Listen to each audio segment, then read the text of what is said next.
Yan po ang buhay ni Akira. Dito muna sa lula niya kasi may ginagawa ang kanyang mama. Oh, nakadaster si Lola Basyang. Oh. Ala. Lola muna nag-alaga.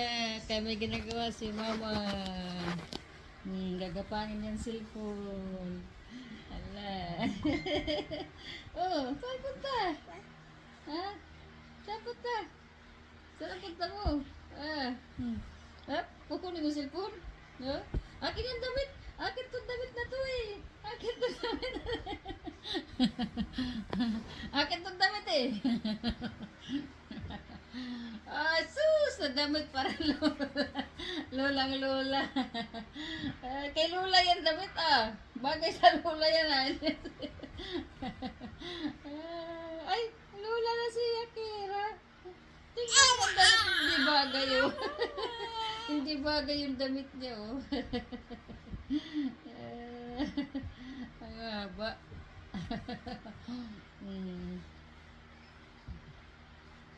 Ito muna siya sa akin kasi kinagaya yung mga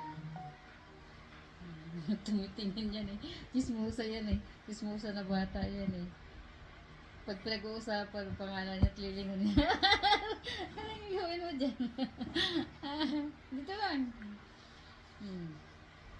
Oh, anong gagawin mo? Ha? Anong gagawin mo? Kaya ginagawa niya. Yung damit niya. Kala mo lola oh. Di mo bagay sa'yo damit na pambabae. Di mo bagay. Hindi mo bagay. It's just